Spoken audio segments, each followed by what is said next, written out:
Welcome to Kaleshwaram TV. సన్నబియ్యం పంపిణీ చారిత్రాత్మకం. రాష్ట్ర ఐటీ పరిశ్రమల శాఖ మంత్రి శ్రీధర్ బాబు. రాష్ట్ర ప్రభుత్వం ప్రజా పంపిణీ వ్యవస్థ ద్వారా నిరుపేదలకు ఉచితంగా సన్నబియ్యం పంపిణీ చేయడం చారిత్రాత్మకమని రాష్ట్ర ఐటీ పరిశ్రమల శాఖ మంత్రి దుద్దిల్ల శ్రీధర్ బాబు అన్నారు. శుక్రవారం కాఠారం మండల కేంద్రంలో బిఎల్ఎం గార్డెన్ లో పౌర సరఫరాల శాఖ ఆధ్వర్యంలో జరిగిన సన్నబియ్యం ఉచిత పంపిణీ కార్యక్రమానికి ఆయన ముఖ్య అతిథిగా పాల్గొని కొండపర్తి పద్మకు సన్నబియ్యం అందించి పథకాన్ని ప్రారంభించారు. మంత్రి మాట్లాడుతూ నిరుపేదలకు సన్నబియ్యం పంపిణీ చేయాలని చొరవ తీసుకున్న దేశంలోని మొదటి రాష్ట్రం మన తెలంగాణ అని తెలిపారు. పథకాన్ని ప్రారంభించి మంత్రులు, జిల్లా కలెక్టర్లు తినే సన్నబియ్యం నిరుపేదలకు అందిస్తున్నందుకు రాష్ట్ర ముఖ్యమంత్రి రేవంత్ రెడ్డికి, ఉత్తమ్ కుమార్ రెడ్డికి ధన్యవాదాలు తెలిపారు. రాష్ట్రం అంతటా ఏప్రిల్ 1 నుంచి పీడీఎస్ లో సన్నబియ్యం పంపిణీ ప్రారంభమవుతుందని తెలిపారు.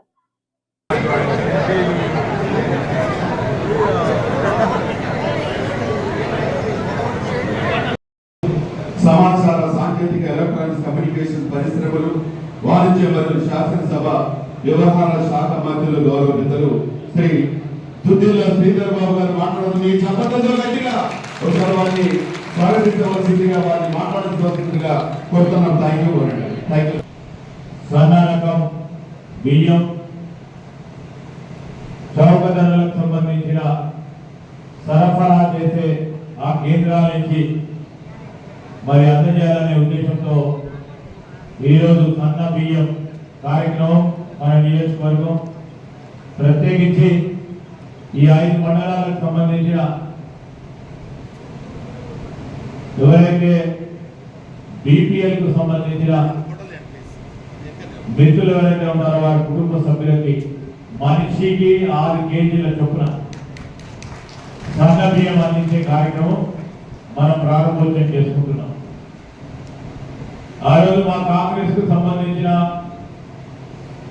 మిత్రులు, క్షేత్రస్థాయిలో పనిచేస్తా ఉన్న మా కార్యకర్తలు, సోదరులు, మా నాయకులు అందరూ కూడా కలుసుకొని యావత్ రాష్ట్రానికి సంబంధించి ఈరోజు ఎవరైతే రేషన్ షాపుల ద్వారా దొడ్డు బియ్యం తీసుకుంటా ఉన్నారో మరి వారి సంబంధించి ఈరోజు మనం ప్రభుత్వం రాగానే సన్న బియ్యం ఇయ్యాలనే ప్రతిపాదన చేయాలి, రాష్ట్ర ప్రజలకి మనం హామీ ఇవ్వాలని మా సోదరులు కోరిన వెంటనే దాంట్లో మన మేనిఫెస్టోలో పెట్టడం జరిగింది. ఈరోజు దాన్ని అమలు చేయబోతాం. ప్రజలకు ఇచ్చిన మాటని ట్రేడ్ ప్రమోషన్ కౌన్సిల్ కు సంబంధించిన, కార్పొరేషన్ కు సంబంధించిన చైర్మన్ ప్రకాష్ రెడ్డి గారు, మరి అదేవిధంగా అడిషనల్ కలెక్టర్ గారు, అదేవిధంగా సబ్ కలెక్టర్ గారు, సిఇఓ గారు, మరి ఈరోజు సివిల్ సప్లైస్ కార్పొరేషన్ కు సంబంధించిన అధికారులు, వేదికపై కూర్చున్న జిల్లా స్థాయి అధికారులు, డివిజన్ స్థాయి అధికారులు, మండలానికి సంబంధించిన మన ఎంఆర్ఓ గారు, ఎంపీడీఓ గారు, వివిధ మా మిత్రులు ఈరోజు వాగ్దానాన్ని పూరించామనే సంతోషంతో ఇక్కడికి వచ్చేసిన మా కాంగ్రెస్ పార్టీ మిత్రులు, సోదరులకు, పాత్రికేయ మిత్రులందరికీ కూడా నమస్కారాలు తెలియజేస్తున్నాను. మేనిఫెస్టోలో ఒకటి తర్వాత ఒకటి ఆర్థిక వ్యవస్థకు సంబంధించిన సర్దుబాటు చేస్తూ గాడి తప్పిన గత ప్రభుత్వ హయాంలో ఈ వ్యవస్థను సరైన దారిలో పెట్టాలనే కాంక్షతో, లక్ష్యంతో ముందుకు నడిపిస్తూ గౌరవ ముఖ్యమంత్రి రేవంత్ రెడ్డి గారు, అదేవిధంగా గౌరవ పౌర సరఫరాల శాఖ మంత్రి, మన కరీంనగర్ ఉమ్మడి జిల్లాకు సంబంధించిన ఇన్ఛార్జ్ మంత్రి గారు ఉత్తమ్ కుమార్ రెడ్డి గారు ఈ రోజు సన్న బియ్యానికి సంబంధించిన కార్యక్రమం మొదలు పెడతా ఉన్న తరుణంలో పేదవాడి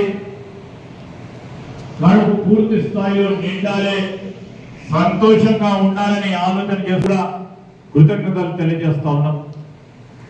ఇదే నియోజకవర్గంలో ఆనాడు మన ప్రజలు ఇచ్చిన తీర్పు, ఆ రోజు ప్రజలు ఇచ్చిన ఆశీర్వాదం, దాని క్రమంలోనే అందరికీ కూడా మేలు చేయాలనే ఒక తపనతో, వీలునంత మీ అందరి సహకారంతో ఈరోజు ప్రభుత్వం మొదలు పెడతా ఉన్న అనేక సంక్షేమ కార్యక్రమాలకు తోడ్పాటు ఇచ్చే విధంగా మీరు అందరూ కూడా మమ్మల్ని అందరినీ కూడా నడిపిస్తా ఉన్నారు. కాంగ్రెస్ నాయకులు, మంత్రి, ఈ ప్రజా పంపిణీ వ్యవస్థ పట్టించినటువంటి అధికారులు మరియు ప్రజలారా మిత్రులారా, ఈరోజు తెలంగాణ రాష్ట్రంలో సన్నబియ్యం ప్రవేశపెట్టింది మన రేవంత్ రెడ్డి మరియు వారి మంత్రివర్గంలో చాలా కీలకంగా మన ఉంటూ మన పెద్దలు శ్రీరావు గారు, ఎందుకంటే గతంలో కూడా సివిల్ సప్లై మంత్రిగా ఉంటే అప్పుడు వారు 9 చిరుధాన్యాలు రైసు, ఉప్పులు, పప్పులు అన్ని సప్లై చేసినటువంటి చరిత్ర. ఎందుకంటే చాలా అవగాహన ఉంది కనుక వారి ఆధ్వర్యంలో మరియు ఉత్తరరెడ్డి మంత్రివర్గ ఆధ్వర్యంలో చాలా ఆలోచించి ఈ సన్నటి బియ్యం భారతదేశంలో మన రాష్ట్రంలో ఎన్నుకొని ఇలా పంపిణీ చేయడం జరుగుతుంది. దీంట్లో